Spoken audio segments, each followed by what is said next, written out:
इसके बाद में हम देखते हैं कि फिर बाद में क्या हुआ कि भारत में अंग्रेजों का शासन हुआ।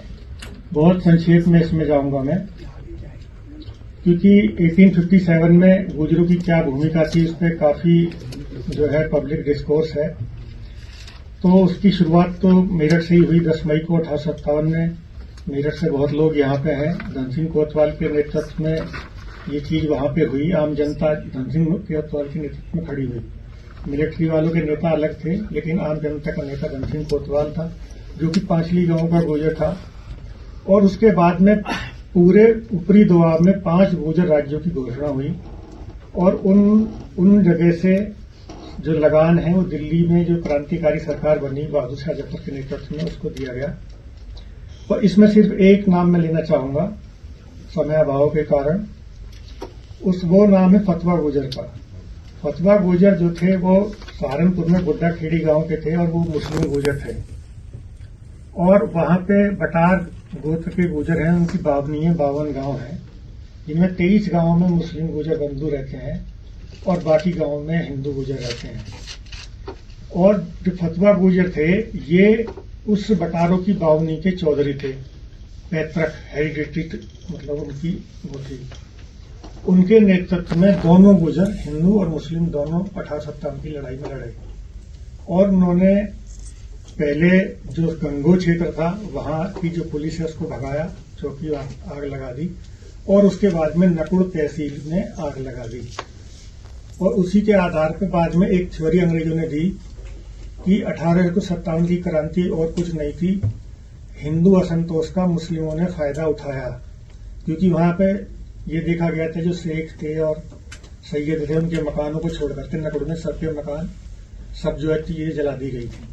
तो ये थ्योरी बड़े बाद में उस नकुड़ की घटना के ऊपर ही है, और जो जिसका नेतृत्व एक मुस्लिम गुर्जर जो है फतवा गुर्जर कर रहे थे। बाकी दादरी क्षेत्र में उमराव सिंह भाटी और आपके उमराव सिंह मानकपुरी और आगरा में सूबा देवहंस, जिन्होंने समानांतर सरकारें अपनी घोषित की। इतना ही मैं 1857 के बारे में कहूंगा। और थोड़ा सा जो है जो बहुत समाचीन भी है, और आप सबसे क्षमा मांगते हुए शायद मैं अगर अधिक समय ले रहा हूं तो जरूर कहूंगा, थोड़ा सा आपकी अनुमति है लेकर के, कि देश के आजाद होने के बाद में एक बहुत बड़ी समस्या कश्मीर की भारत में रही। और इसने दोनों देश के संसाधनों को बहुत पिया। भारत के संसाधनों को भी खूब पिया इसने और पाकिस्तान के, और दोनों युद्ध की होड़ में भी लगे रहे और बहुत कुछ जो है हुआ उसमें। और कश्मीर एक नासूर बनकर रहा। लेकिन कश्मीर में यदि कोई खड़ा रहा, ये इतिहास बोल रहा है, यदि कश्मीर में कोई खड़ा रहा भारत के साथ में मजबूती के साथ, तो वो मुस्लिम गुर्जर था।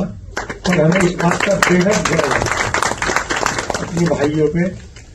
मुस्लिम गुर्जरों ने हमको गौरवान्वित किया। और इसमें मैं नाम लूंगा, सबसे पहले मोहम्मद दीन थे, जो कि 1965 का वार हुआ पाकिस्तान के साथ में। वो गुलमर्ग क्षेत्र के रहने वाले थे। वहां पे पाकिस्तानी घुसपैठियों के बारे में बताने में और सेना का मार्गदर्शन करने में उनकी भूमिका रही, जिसके लिए भारत सरकार ने उसको रिकॉग्नाइज करते हुए इस योगदान को 1966 में उनको पद्मश्री दिया।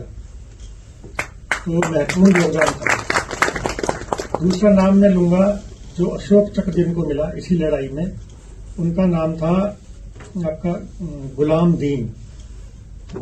मौलवी गुलाम दीन नाम था उनका, पुंछ के रहने वाले थे। उन्होंने भी इसी प्रकार से पाकिस्तानी घुसपैठियों के बारे में बताया और सेना की मदद की। उनको अशोक चक्र दिया गया उनकी बहादुरी के लिए। ये 1966 में। इसी क्रम में 1971 में पुंछ की एक महिला थी माली गुजरी। उस महिला ने घुसपैठियों को पहली बार देखा और 71 में, और उसने सेना को खबर दी, उनको मार्गदर्शन किया, उनको पूरा बताया कैसे कैसे जाना है, कहाँ जाना है। और उसके लिए भी बाद में माली गुजरी को 1971 में पद्मश्री अवार्ड दिया गया। तो इस प्रकार से कश्मीर में हम देखते हैं कि एक बड़ी भूमिका जो है गुजरों की रही। इसी क्रम में 1971 की ही लड़ाई में एक हमारे सिख थे, क्योंकि यहाँ सभी की बात हो रही है, कुलदीप सिंह चांदपुरी, जिस पर बॉर्डर फिल्म बनी है, आपने देखा है उनके ऊपर। बॉर्डर में जो कुलदीप सिंह चांदपुरी हैं, जो लोंगावाला बॉर्डर पे लड़े थे, वो एक सिख गुजर थे और वो देश के लिए लड़े और उन्हें उसके बाद में परमवीर चक्र मिला। परमवीर चक्र महावीर चक्र से किया गया। 1990 में 1989 के बाद में मिलिटेंसी कश्मीर में बढ़ी और उसमें मोहम्मद दीन गुजर, जिनको 66 में पद्मश्री मिला था, प्रो इंडियन होने के कारण उनको आतंकवादियों ने मार दिया और उनकी शहादत हुई। तो पद्मश्री मोहम्मद दीन गुजर वहां पे शहीद हुए 1990 में। और उसके बाद में 2003 में 4 में भारतीय सेना ने आतंकवादियों को और घुसपैठियों के खिलाफ जो हिल काका क्षेत्र है सुरनकोट के पास में, वहां पे सर्प विनाश ऑपरेशन चलाया। उस सर्प विनाश ऑपरेशन में सेना ने जो भारत के देशभक्त गुजर थे उनको सेना की ट्रेनिंग दी गई बाकायदा। और उस लड़ाई में वो एक ऐसी लड़ाई है जिसमें सिविलियन जो है वो सेना के साथ लड़े हैं। तो ये गौरव भी हमारी जाति को प्राप्त है कि हम सेना के साथ मिलकर लड़े हैं। और हिल काका की लड़ाई में आतंकवादियों को जो है 83 आतंकवादी उसके अंदर मारे गए।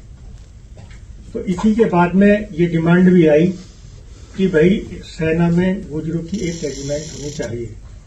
वैसे ये रेजिमेंट की मांग उठाने का कोई मंच तो नहीं है, लेकिन वैसे होनी चाहिए ऐसा मुझे लगता है और ये संदेश कहीं न कहीं जाना चाहिए। तो इस प्रकार से हम ये देखते हैं कि भाई जो आजादी जब से भारत पे की सभ्यता संस्कृति पे कोई खतरा आया है, उसके सामने हमारी कम्युनिटी, जो कि एक क्षत्रिय जाति है, जो कि एक प्रभुत्वशाली जाति है, अजगर में आती है, जो कि एक मार्शल कम्युनिटी है, डिक्लेयर्ड, और जिसने बहुत से साम्राज्यों का भारत में निर्माण किया है और हमेशा देश के लिए खड़ी रही है। मुझे गर्व है ऐसी जाति पर और अपने पुरखों पर, चाहे वो हिंदू थे या मुस्लिम थे। धन्यवाद।